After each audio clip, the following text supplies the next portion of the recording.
Rislav the Righteous.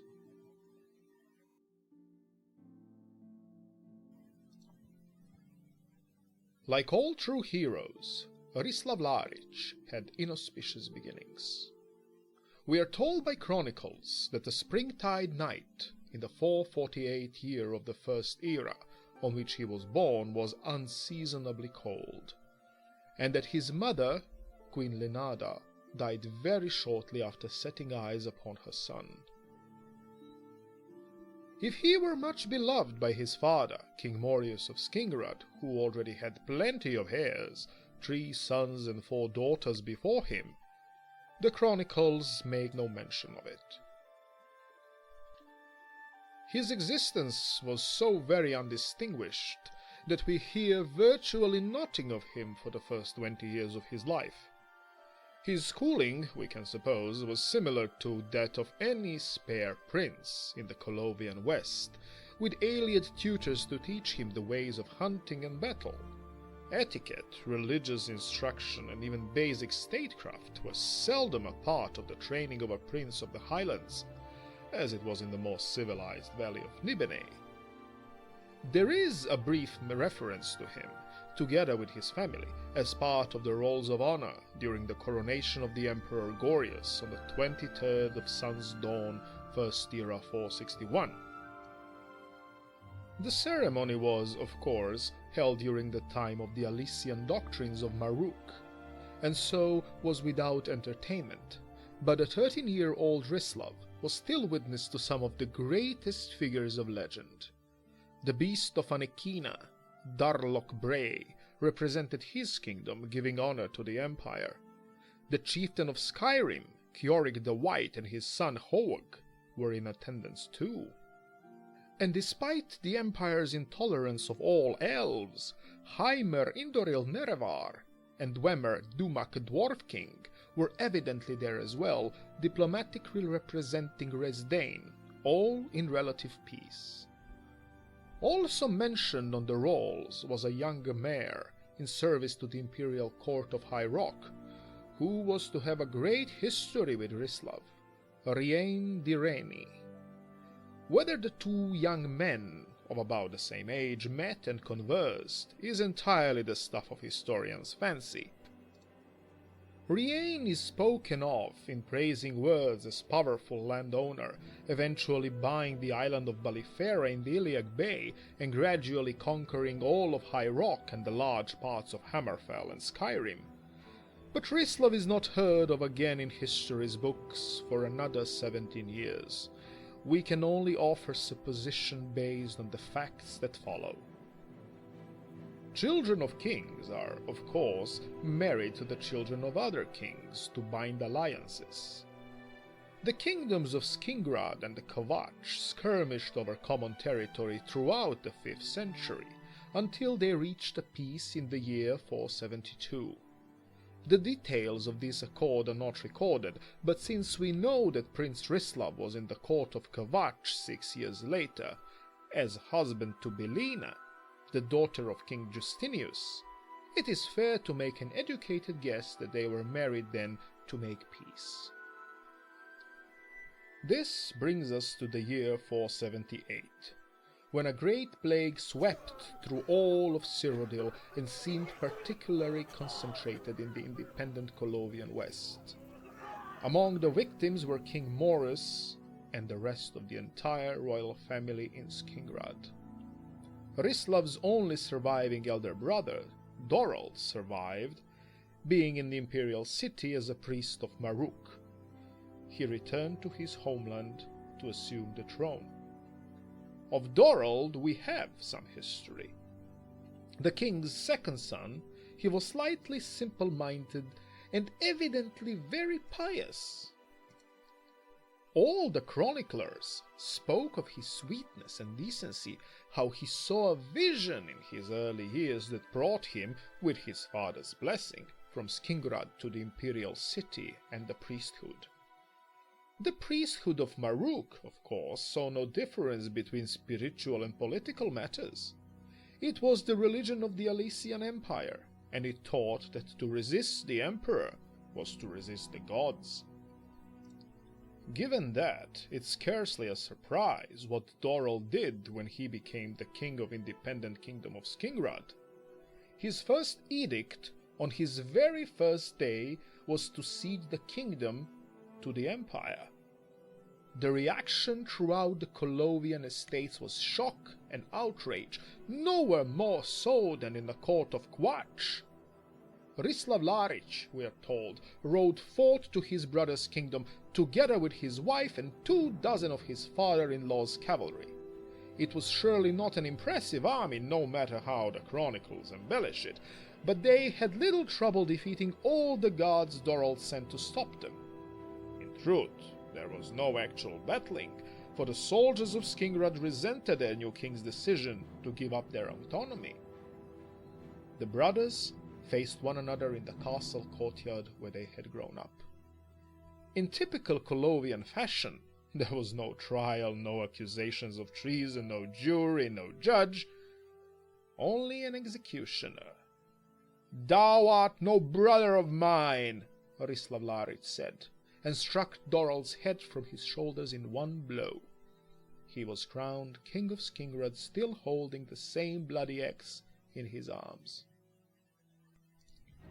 If King Rislav had no battle experience beforehand, that was shortly to change. Word spread quickly to the Imperial city that Skingrad, once offered, was now being taken back. Gorius was an accomplished warrior even before taking the throne, and the 17 years he had as emperor was scarcely peaceful. Only 8 months before Dorel's assassination and Rislav's ascendancy, Gorius and the Alician army had faced another of his coronation guests, Kiorik the White, on the fields of the frozen Nord. The High Chieftain of Skyrim lost his life in Battle of Sun God.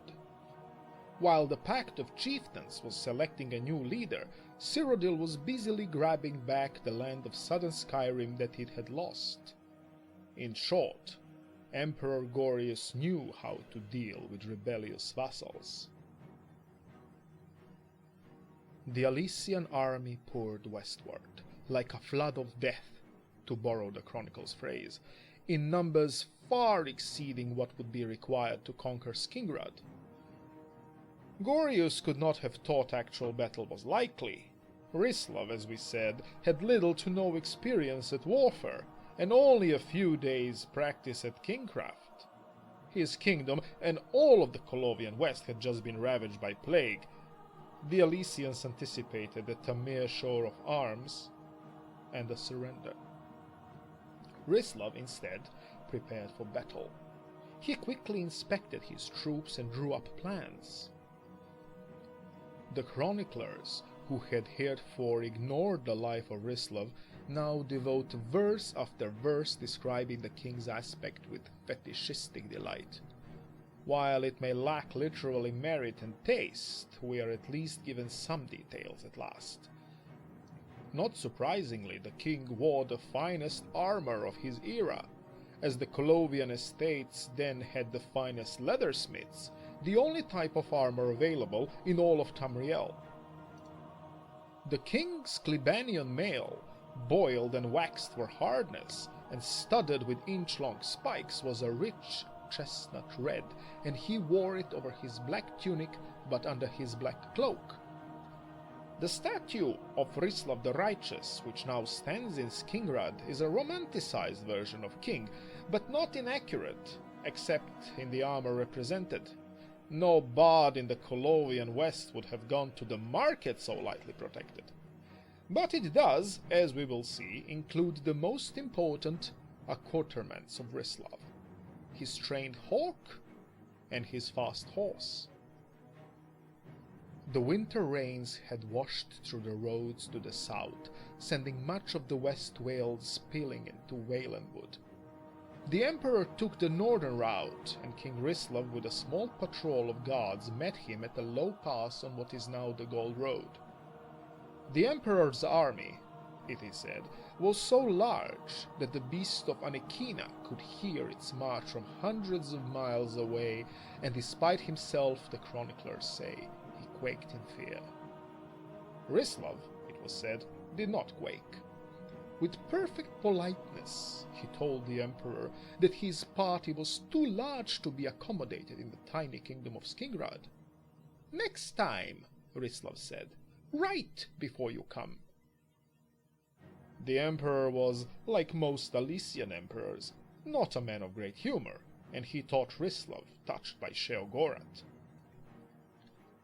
He ordered his personal guards to arrest the poor madman, but at that moment the King of Skingrad raised his arm and sent his hawk flying into the sky.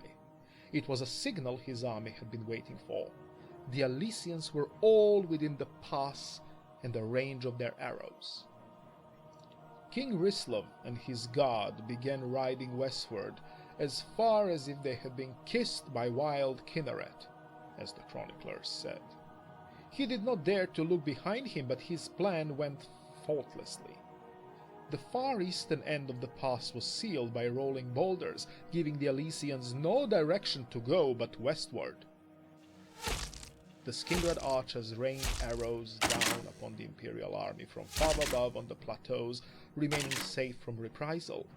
The furious Emperor Gorius chased Rislav from the well to the highlands, leaving Skingrad far behind, all the while his army growing steadily smaller and smaller. In the ancient highland forest, the Imperial army met the army of Rislav's father-in-law, the King of Akatosh. The Alician army likely still outnumbered their opponents, but they were exhausted, and their morale had been obliterated by the chase amid the sea of arrows. After an hour's battle, they retreated north into what is now the Imperial Reserve, and from there further north and east to slip back to nurse their wounds and pride in Nibene. It was the beginning of the end of the Alician hegemony. The kings of the Colovian West joined with Kvatch and Skingrad to resist imperial incursions. The clan Direni, under Rain, was inspired to outlaw the religion of the Alician reform throughout his lands in High Rock, and began pushing into imperial territories. The new High Chief of Skyrim, Hoag, now called Hoag Marekiller, though sharing with the Emperor's official xenophobia, also joined the resistance. His heir, King Izmir Wolfheart of Atmora, helped continue the struggle upon Hoag's death in battle, and also ensured his place in history. The heroic King of Skingrad, who faced the Emperor's army virtually alone and triggered its end, justly deserves his sobriquet of Rislav the Righteous.